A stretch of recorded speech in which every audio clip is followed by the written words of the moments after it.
Hi guys, it's Tanya. This is my channel, Tea Talks 93. I'm going to go over Sister Wives again. This is season 3, episodes 6 through 8. This is where we're getting into, you know, they've been living in Las Vegas for a little bit. At this point, they're still like looking for permanent housing instead of rentals.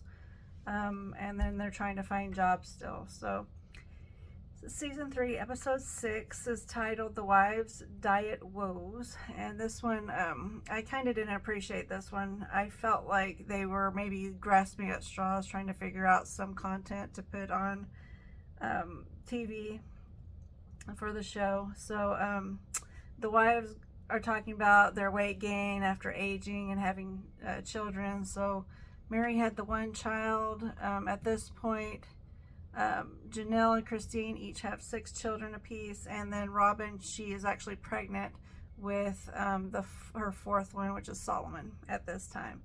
They go to a gym and they hire a personal trainer.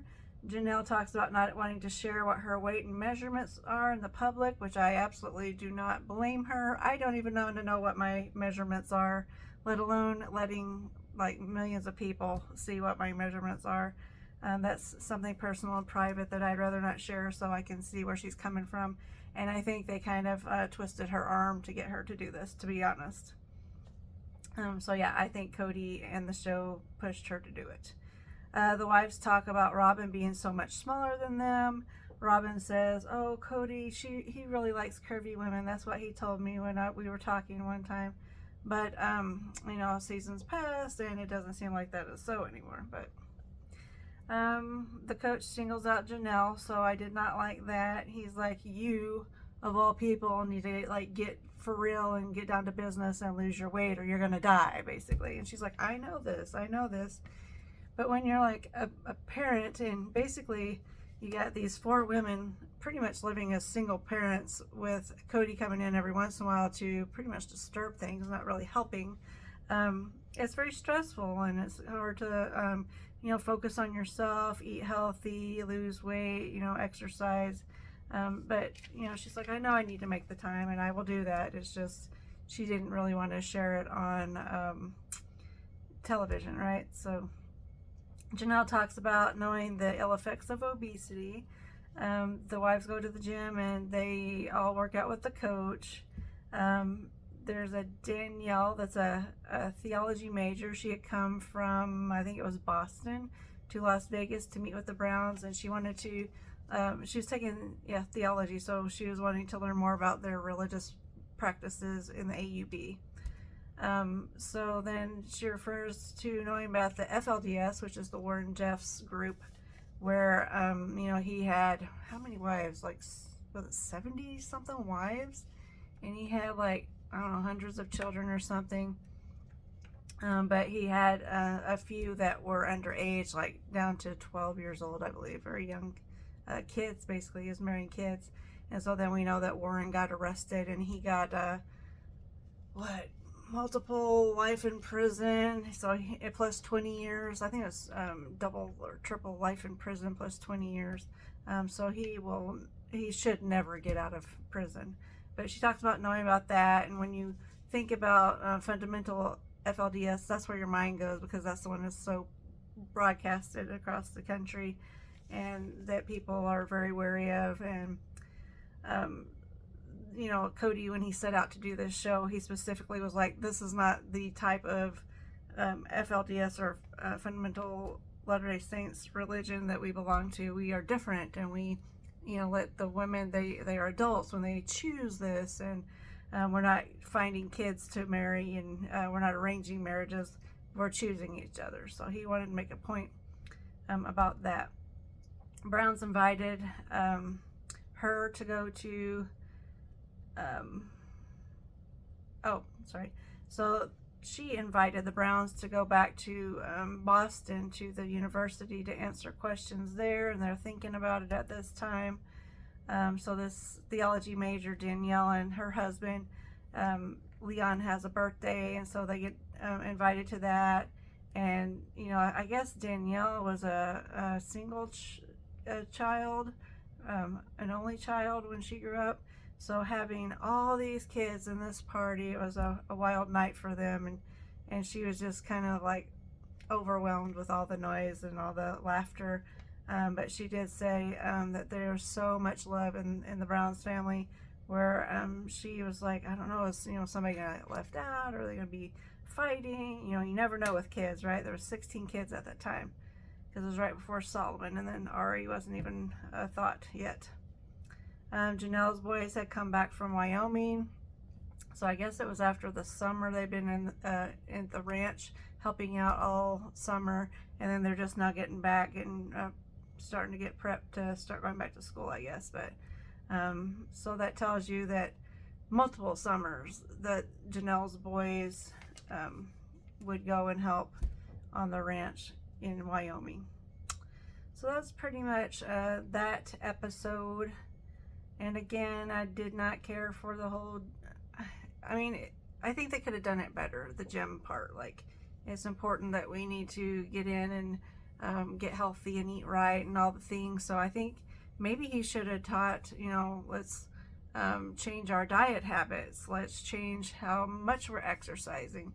Let's figure out how we can get you into the gym so that you can participate. Or if you can't get into the gym, this is what I would like you to do at home.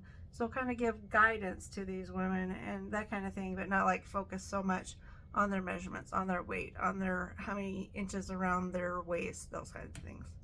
Those are private in my eyes. And then season 3, episode 7 was called 4th of July Rebellion.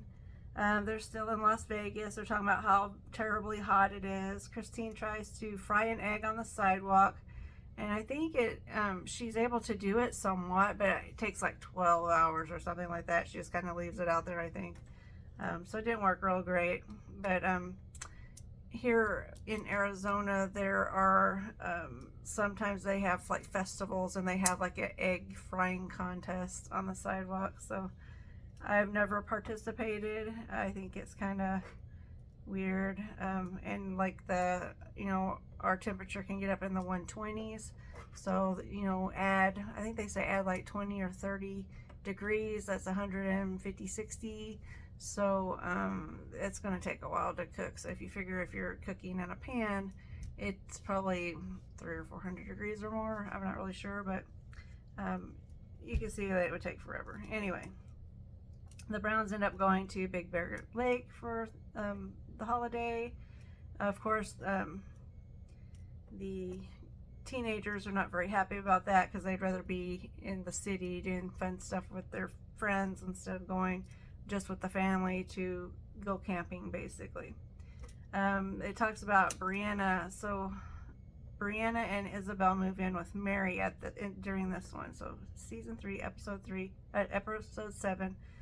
The little girls, Brianna and Isabel, decide that they want to move in with Mary because she's nicer to them. So I guess from what they're saying, Isabel and Christine weren't getting along during this time.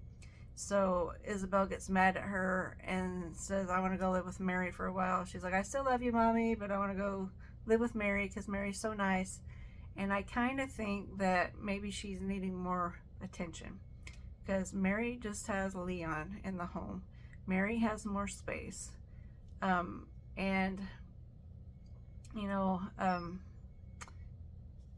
It's a chance for Christine to kind of have a break too. If she's constantly butting heads with the little girl, then it may be good to have a break and kind of see from the other side, and things are not always greener on the other hill, that kind of thing. And then Brianna just goes because she's Robin's second oldest daughter, so she was the youngest until Cody and she got married. But she wants to go too because Isabel's going, so it sounds like a good time, so she goes with her. Mary and Leon get all kinds of little girl decorations, decorate the room for them, and they just love it. There's all kinds of doll houses and dolls and pretty things, and so they're just so happy. Mary talks about like that evening when they first moved, that they were so excited and had so much energy, and she's just like, I'm worn out. These little kids I'm not used to. I'm used to having my teenager. that doesn't take a lot of effort, basically, because being a teenager, you know, they're pretty much doing their own thing by this time. And then now she's having to take care of these two little girls. Yeah, so Isabel says that she thinks she's going to get along with Mary better than her mom, Christine. Robin lets Brianna go, so she's more worried about Mary being an empty nester. So, you know, Leon is at the point where she's in her late teens and she's getting ready to graduate from high school and go off to college and that kind of thing. And so, and Robin is like conspiratorially like, yeah, I don't want her to be an empty nester, so I'm going to send my kids over there periodically so she doesn't feel lonely. So that we'll see it later, but I don't think it lasts very long. I don't remember it lasting very long if that happened. I think it was a short time period. I think Mary had enough, and then Robin was like, I don't like how things are going. I think that's what happened, but we'll see. Mary is unsure if she is mentally prepared for the two young girls, and she's laughing about it. And like I said, she was saying she was exhausted. There's so much energy, and she's used to just being Leon and her and having freedom, right? So if you have two little kids you have to pack around with you, you can't do the things that you could with just adults. So the adults talk about cranky teenagers when they go to Big Bear for camping. Teens talk about being unhappy in Las Vegas, and this is just making it worse. They're really cranky about the trip. This is the one where they're traveling up to the mountain to Big Bear, and I guess it had rained and the road was washed out, and Cody was being a wuss. Cody was like, I don't know if I can cross it, and I don't want to cross it in my sports car. It's going to get it all messed up, and then I won't be able to use it.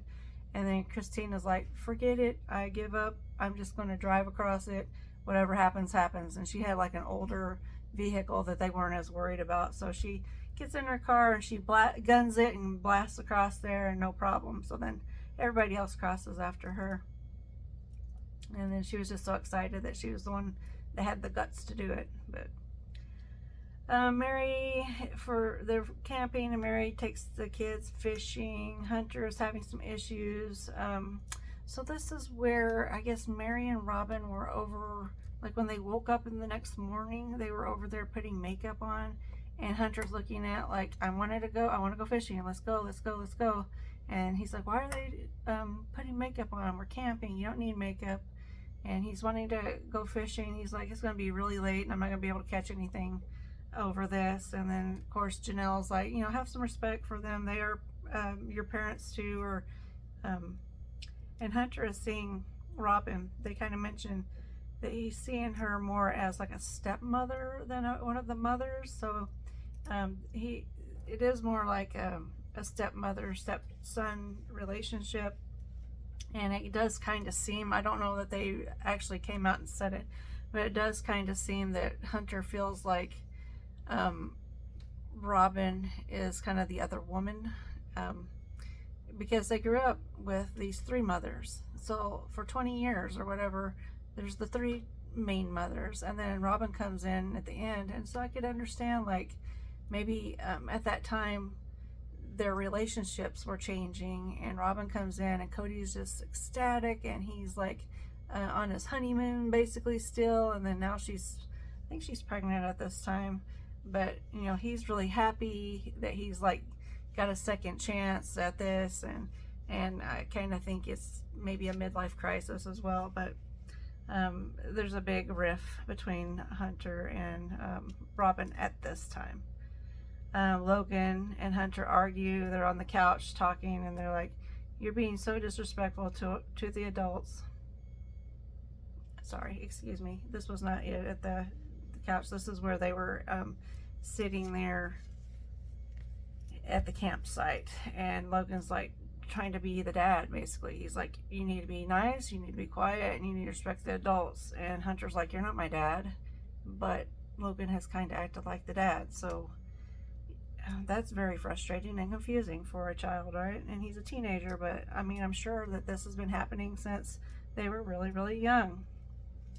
Janelle takes the kids fishing. She gives up on the whole thing, and she's like, let's get them out of here before they cause more trouble, basically.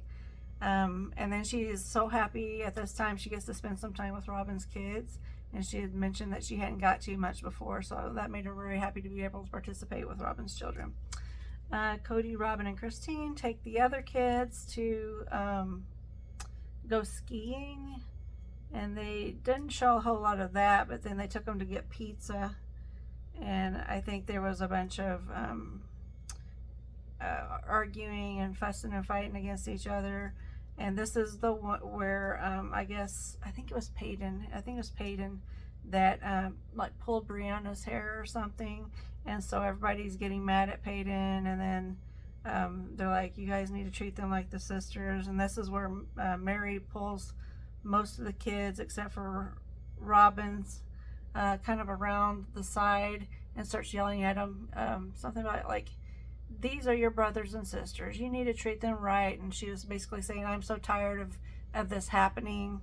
And then Christine gets upset about how it's handled, and she's like, I don't think that you should have yelled at them like that. You should have pulled them aside, or whoever's doing it individually, and correct those people and not everybody at the same time. So then she and Mary, they argue back and forth. Even on the couch later, they're arguing about how it was handled. So there's a riff right there we can see. And this is season 3, episode 7. The teens talk about how different Robin's kids are than they are, because, you know, if they need to settle something, they just like, you know, argue or, you know, fight it out. And Robin's kids are more like hands off, choose your words kind of people, it seems like. Robin talks about her kids could choose to, like if things don't change, if the kids are still picking on them, then when they're about 13 or so, that her kids could choose to go live with their biological father, Preston. What was hers? I can't think of his last name offhand. So they're like, she's like really worried about it and crying, of course, because, you know, she wants to keep her kids with her. Then it rains out. They go through this whole thing, and it rains them out whenever they're waiting to see the fireworks. So I'm sure that was very disappointing and frustrating, and didn't help matters. So that was season 3, episode 7. Then it went to season 3, episode 8, which was called Another Wife. So Hunter begins off talking about how Hunter's now wanting to play football. Remember, Hunter, when he first was, or still, but looks like it's getting better now, Hunter was very mopey, and he is very angry, and he was not wanting to participate in any of the family dynamics or the things that they were doing. And Janelle was very concerned, and Cody was angry and like, why can't you snap out of it? And so now Janelle is like, oh, thank goodness, so happy, because he's wanting to play football, and that means that he can find friends and acclimate to Las Vegas, and maybe let go that he's not going to go back to Utah. They go into Mount Charleston. There's a couple, Andy and Nicole, that were from the AUB group that were coming to visit them, and they were going to Mount Charleston with them. Andy and Nicole were talking about how they grew up in the AUB faith. Andy knows that he knows and feels, and he's prayed, and I guess Nicole has too, that they're supposed to live polygamy. They know it's right based on their faith, and he's wanting to ask Cody how to do it. How do you start dating someone when you're in love with your wife and you spend so much time with them and you have such a good relationship, you have kids, you've been married, and now you're supposed to date? So he was it seemed like he was like, well, this feels like cheating to me. And for the rest of us monogamous Christian type people, it is cheating on your wife. But he's asking Cody how to do it. So Andy is saying that he thinks he wants a woman who already has kids, so who's already been in a relationship, has been married, and has kids, not a young teenager, like 18, 19-year-old. And I'm like, score for that guy. At least he's not looking for someone he can groom to be his wife. So that's something, right? He's not a pedophile. He's not like Warren Jeffs or these other things. Andy starts thinking about how to change his monogamous mindset. So he's like, I'm in love with my wife. I don't want to hurt her.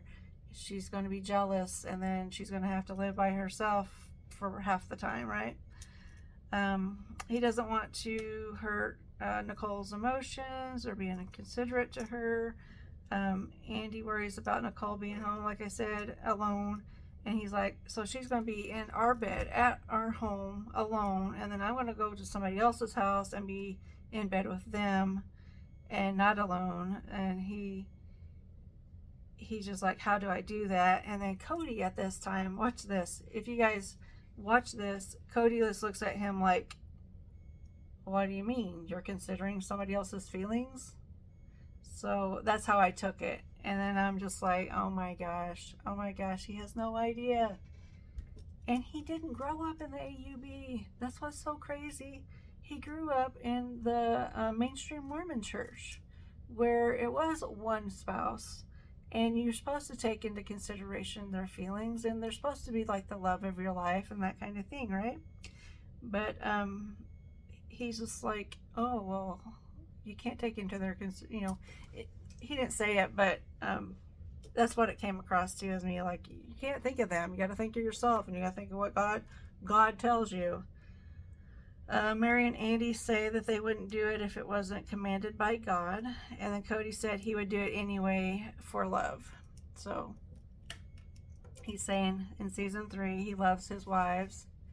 Now we know season 18, he's like, I didn't love any of them women, just Robin. Robin's the only one I ever loved. He's a liar. He's a liar. He loved them, or says he loved them. So then they end up doing Sunday services together with Andy and Nicole there. They do some, prayers, hymns, do some singing. Andy shares that he appreciates Cody and the Browns for bringing the AUB type religion to life or to the public, so that he doesn't have to be so fearful of living it and starting to do the polygamy. So he's getting there. Mary talks about the AUB not supporting them going public, which would make sense because you're trying to keep it quiet. It is not legal. It is, at the time it was a felony. Now it's a misdemeanor. And they've never, other than like in the 40s, 50s, somewhere in there, they prosecuted back then, but they haven't been prosecuting recently for just polygamy. It's like the other things too that they prosecute for, like fraud and taking advantage of the government using food stamps and child services and all those kinds of things.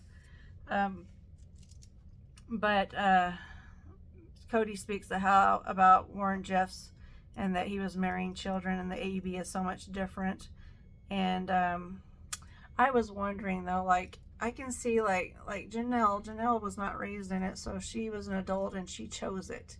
But Mary and Christine grew up in it, so that's kind of like grooming to be married to someone that believes in polygamy, in my mind. And then like Christine said that Mary and Cody, before she and Janelle married Cody, said that they were talking to a 17-year-old girl. So that's grooming. And somehow, though, thank goodness for this woman, she did not marry him. We don't know what happened to her, but I hope she got out of it, and I hope she didn't get into that mess of a religion. It seems to me it's a big mess. Yeah, so these women grow up thinking that polygamy is required to go to heaven. So if you're like, either do polygamy and go to heaven, or go to hell because you're not following. So, or maybe it's one of the other layers of heaven, right? They have the 3 layers: the terrestrial, telestial, and the celestial. That's probably all wrong, the other 2, but I know the celestial is the top tier, and you have to practice polygamy in order to get that, is what some of these fundamentalist faiths believe. So maybe they're trying to get to that top tier instead of one of the other tiers. Andy says that they get away with it because the women were afraid to go to the authorities. So when they're talking about Warren Jeffs marrying underage women, or down to the 12-year-old, right? He says that all the abuses that have happened in some of these FLDS groups is because it's been kept so quiet, and women are afraid of the police and afraid to go get help because of the historically they separate their families, and they basically feel like they're punished for reporting the wrongs that are done to them.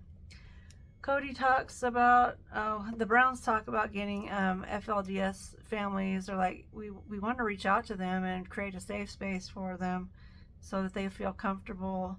And it sounds like they had reached out, but they were declined. They're like, no, we don't want your help. Andy worries about being looked at like Warren Jeffs, but Cody explains that Andy's looking for an adult woman with a shared belief, so it would be her choice. So that does make sense. And if that is truly what this adult woman believes and wants to do, then I mean, personally, that's their right. Freedom of religion in my mind. But again, it's like, have they been groomed all their lives to follow this faith? Warren Jeffs was sentenced in August of 2011 to life in prison plus 20 years for marrying a 12-year-old girl and committing sexual assault of 2 minors. Adults, Andy and, the adults, so the OG3, no. So the adults of the Brown family and Andy and Nicole, they take a cruise on Lake Mead. And I live in Arizona, so I've gone over Lake Mead or around Lake Mead like many times. And even before it happened, I knew. You could just look at it and you're like, I wonder how many bodies are in there. So that's just what my mind went to whenever they're floating over Lake Mead. Anyway, so last summer they found a few bodies in Lake Mead when the water level was really low. And then I think there was six that they found, and then it started raining and the water level went back up, and then they didn't find any more. But I wonder how many bodies are down there, for reals. Nicole was stating that she believed in plural marriage. She had a testimony for it. She feared that Andy not being there every night for her and the kids would be a problem. She was concerned about sacrificing their relationship, which it has to be true, right? You have another person that's getting into the middle of your relationship when you guys were like so tight. You guys were the one for each other, and now you're adding more people into the mix there's always a favorite. And I say this, Amanda Ray, she grew up in the Kingston clan, and she says there's always a favorite. So, this new person, is she going to be the new favorite? Or is Nicole and Andy's relationship going to last? And then this poor woman is like second fiddle. So, either place sucks to me. And then Cody states that he loves all of his wives again, and he wouldn't have it any other way, and blah, blah, blah. Cody lies. Because here we are, and they're all broken up. But anyway, so that was Sister Wives review and some commentary. Season 3, episodes 6 through 8. And I will see you next week probably, and do the next set. So you guys have a good week. Take care.